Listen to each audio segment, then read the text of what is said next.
Sveiki, atvykę į debatus. Na, šiandien pradėsime nuo tokio, sakyčiau, labai paprasto, bet gana provokuojančio klausimo. Ar tikroji laisvė? Ar tai yra tai, už ką tu realiai kovoji gatvėse? Na, žinai, griaudamas senas struktūras, kurdamas naujas, ar visgi tai yra toks visiškai nematomas, tylus sprendimas, kurį priėmė tiesiog savo prote? Tas klasikinis vidus prieš išorę. Būtent. Įsivaizduok žmogų sėdinti kalėjime, jei jo protas laisvas, ar jis iš tiesų išsilaisvinęs. O gal ta laisvė tiesiog neegzistuoja tol, kol mes fizinėmis pastangomis nesulaužėme grotų. Žinai, šį įtampą tai ir yra tai, ką mes šiandien išnarstysime. Mes remsimės tokia nepaprastai gilia analitinė medžiaga, tai Marija Noel Tabot bibliniai komentarai, Taip. skirti 5-ajam Velykų sekmadieniui, kurios publikavo Thierry Jalas. Ir iš pirmojo žvilgsnio tai atrodo kaip tiesiog teologinis įžvalgos, bet... Bet ten yra kur kas daugiau. Visiškai. Iš tiesų, jie siūlo radikalią laisvės ir atsakomybės analizę. Ir, žinai, būtent čia atsiranda mūsų tas esminis nesutarimas, skaitant šią medžiagą. Ta prasme, aš čia matau visai kitą vaizdą nei tu. Na, nustebink. Skaitant tuos komentarus, aš matau labai aiškią žinutę. Aprašomas išsilaisvinimas pirmiausia yra tokia aktyvi, struktūrinė žmogaus pastanga. Laisvė nuo šios medžiagos nėra tik kažkokia dvasinė abstrakcija. Tai reikalauja drąsos keisti visuomenę, kurti teisingumą ir tiesioginė prasme adaptuoti institucijas prie besikeičiančios realybės.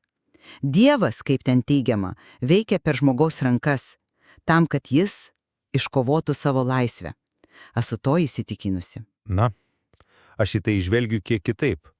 Nors taip, aš neginčiju tų išorinių veiksmų egzistavimo, bet aš esu linkęs argumentuoti, kad toji fundamentalesnioji laisvės forma, atsiskleidžianti tekstuose, yra griežtai vidinė. Griežtai vidinė. Taip, tai yra ontologinis pasirinkimas.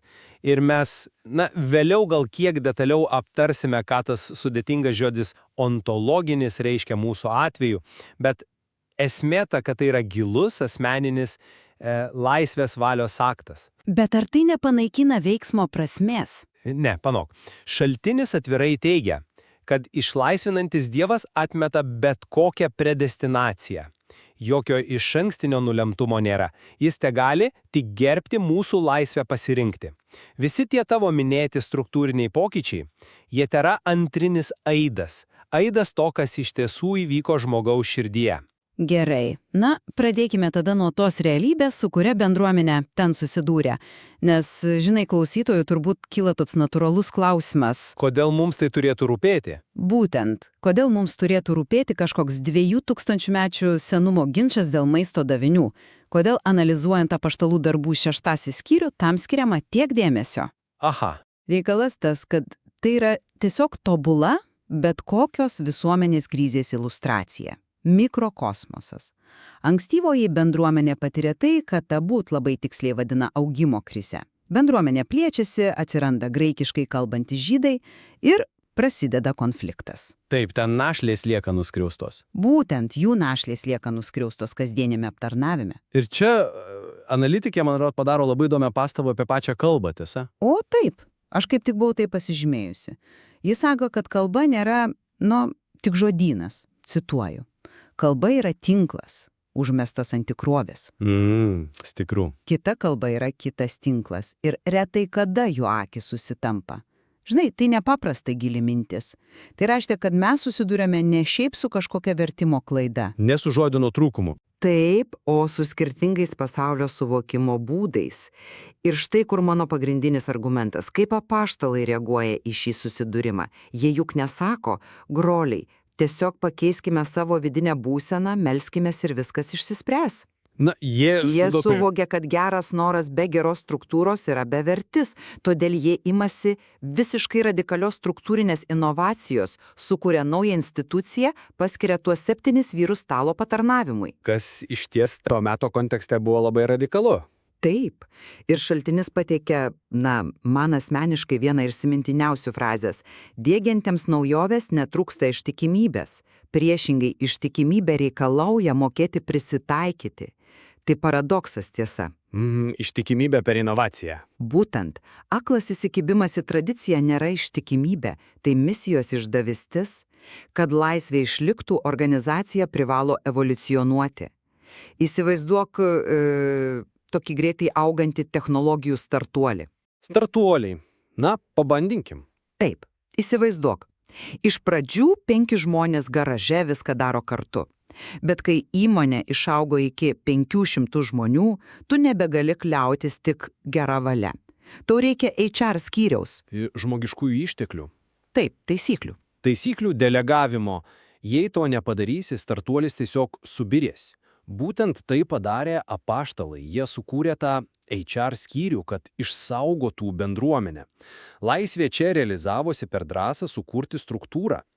Žinai, tavo ta startuolio analogija. Ji iš tikrųjų puiki. Ji labai vaizdžiai iliustruoja pačią mechanizmą.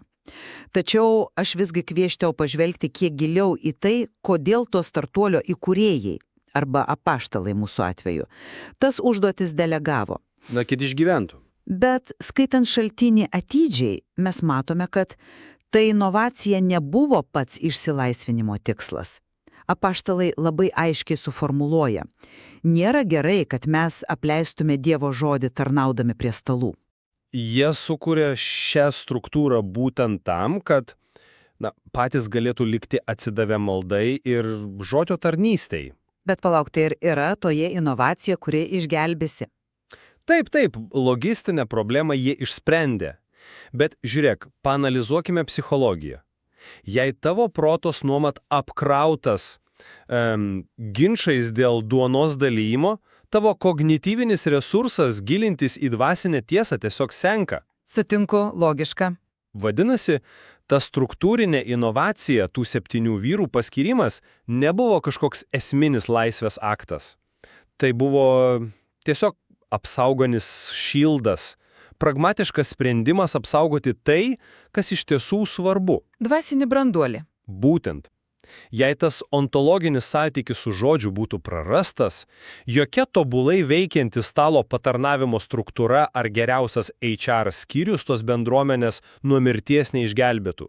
Todėl struktūra, ji tėra įrankis. Svarbus, tačiau vadindamas tai tik įrankiu ar skydu, tu tarsi, nuvertini pačios fizinio veiksmo sakralumą. Nemanau, kad nuvertinu. Bet man atrodo, kad šaltinis to tikrai nedaro. Pažiūrėkime, kaip ten apibrėžiamas laisvės aktas. Ar laisvė yra, tiesiog priimama duotybė, ar ji turi būti iškovojama per kraują ir prakaitą. Analizuojant 32 psalmę, ten yra vienas labai stiprus teiginys. Aha, ir koks jis?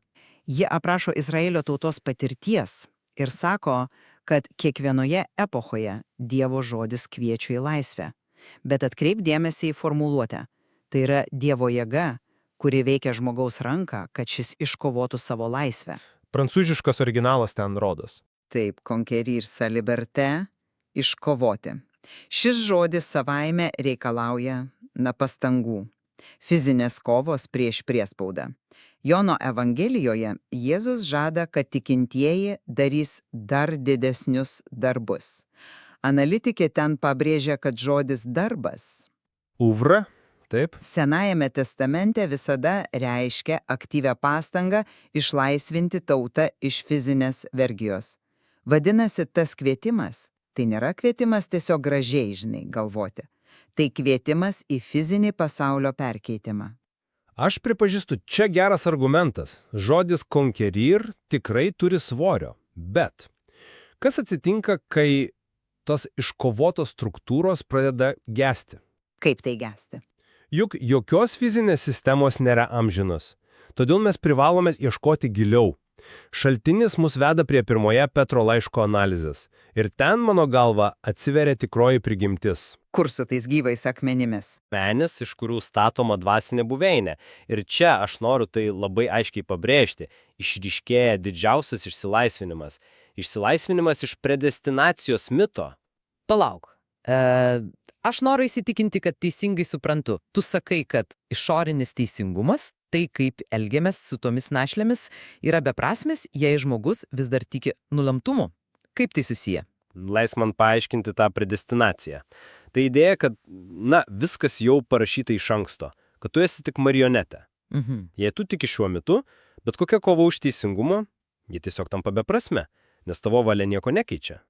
Bet tą būt pabrėžia. Dievas atsisako prievartos. Kirtinis akmuo yra padėtas, bet žmonės patys laisvai gali jį priimti arba atmesti. Bet tekste juk rašoma, kad tie, kurie atmeta, suklumpa. Ar tai nėra tarsi, bausmė už tą tavo klaidingą pasirinkimą? Būtent čia dažnai ir daroma ta klaida. Autorė labai aiškiai pasako, tai nėra bausmė ar išankstinis nulemtumas. Atmetimas ar priėmimas yra absoliučiai fundamentaliai laisvi aktai. Aha. Prisiminkime Simeono pranašystę apie Jėzų. Kad jis bus nupuolimo ir atsikėlimo priežastis.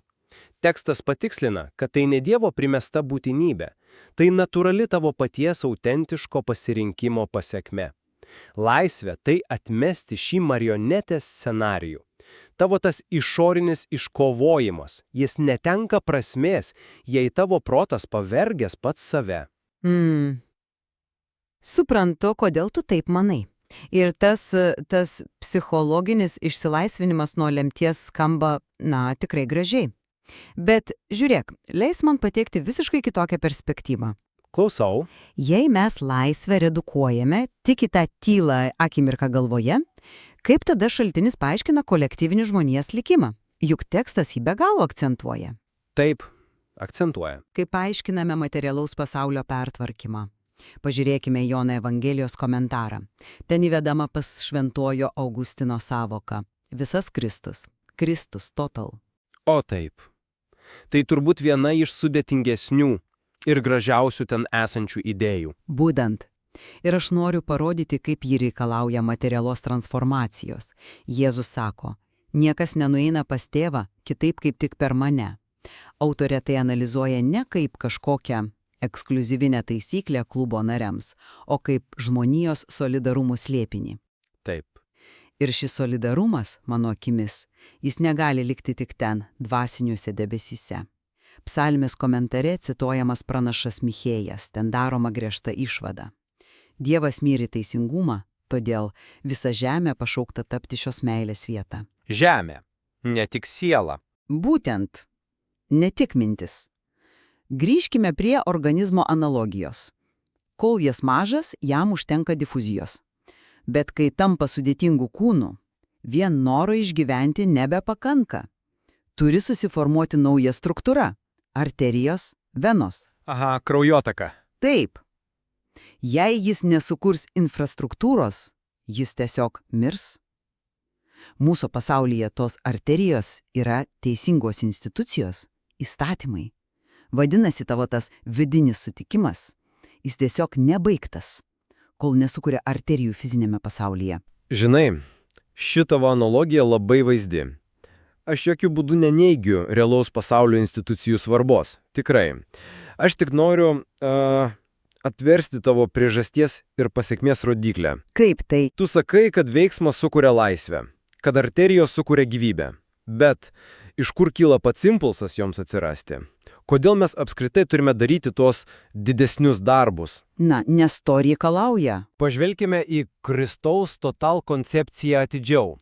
Tai nėra šiaip socialinė koalicija, geros valios klubas. Tai yra ontologinis susijungimas. Tai pamatinis būties lygmenis, kuris keičia tai, kas tu esi, o ne tik tai, ką tu darai. Bet kaip tai paneigia faktą, kad be fizinio teisingumo tas ontologinis lygmuo lieka, visiškai nematomas? Leisk išplėtoti remiantis pačiu tekstu. Jėzus sako, aš esu tėve ir tėvas manyje. Tai nėra apie veiksmą, tai apie buvimą. Autorė pabrėžia, Kristus neeina pas tėvą be mūsų.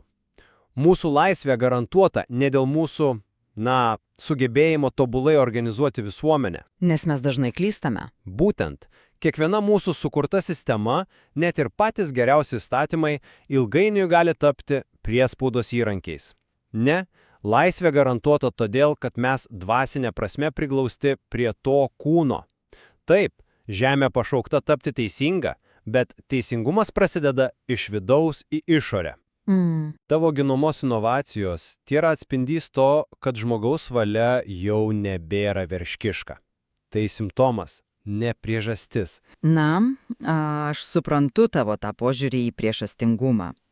Bet atvirai pasakius, vis dar matau didelę problemą dėl tos tavo garantuotos laisvės. Kur čia matai problemą? Pasyvumo rizikoje. Jie viskas jau, žinai, ontologiškai garantuota dvasioje. Grįžkime į apaštalų darbus. Bendruomenė galėjo tiesiog žiūrėti į tas našles ir sakyti, na, mes visi esame vienas Kristus, mūsų sielos laisvos. Tai faktas, kad jūs negausite pavalgyti, nėra fundamentaliai svarbus. Bet jie juk taip nesakė. Būtent, jie taip nepasielgė. Kodėl? Nes intuityviai suprato, kad dvasinė realybė be fizinės formos tampa pavojinga iliuzija. Veiksmas nėra, tik simptomas. Tai yra erdvė, per kurią laisvė aktualizuojasi materijoje. Žiūrėk. Jie išsprendė problemą būtent todėl, kad jų vidinis transformacijos aktas buvo autentiškas. Niekas nesako, kad išsilaisvinęs protas neturi rankų ir kojų. Na, bet tu sakai, kad Bet didžiąja klaida, ta pasaulio klaida, kurią šie tekstai dekonstruoja, yra tikėjimas, jog pakeitę struktūrą mes išspręsime pamatinės problemas. Struktūros neužkerta kelio godumui, neužkerta kelio valdžios troškimui. tai tiesa. Net ta geniali 7 patarnautojų sistema vėliau susidurs su iššūkiais. Todėl autorė taip akcentuoja tuos gyvuosius akmenis. Tavo arterijos tavęs neišgelbės, kai atsidursi dvasinėje tamsoje. Išgelbės tik tas pirminis, asmeninis atsakas išeiti į šviesą. Na, mūsų diskusija, ji tikrai atveria be galo platų tabutą analizuojamų tekstų horizontą.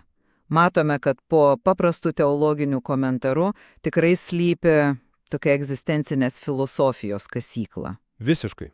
Ir jei reikėtų viską suvesti į vieną tašką iš mano pusės, remianti šaltiniu, aš esu linkusi matyti laisvę kaip nesibaigiančią aktyvų procesą, gebėjimą atnaujinti struktūras, kaip Jėzus kvietė atlikti didesnius darbus, nuolat kovojant su fizinė verge. Laisvė reikalauja, kad socialiniai santykiai būtų perkesti per žmogaus rankas. O aš viską reziumuočiau taip. Be vidinio stuburo visi tie tavo didesni darbai tiesiog sugrius. Aš linkus manyti, kad visų laisvės ieškojimų šaknis ontologinėme pasirinkime. Tikrasis įsilaisvinimas yra atmesti tuščią predestinaciją. Vidinis sutikimas tapti tuo gyvųjų akmeniu ir yra pirminis laisvės aktas. Na, tikriausiai vienintelis dalykas, dėl kurio mes neabejotinai sutarėme, yra tai, jog ši medžiaga vienareikšmiškai parodo absoliutų Dievo pagarbos žmogui lygį. Taip. Jėga, kuri nenaudoja prievartos. Būtent.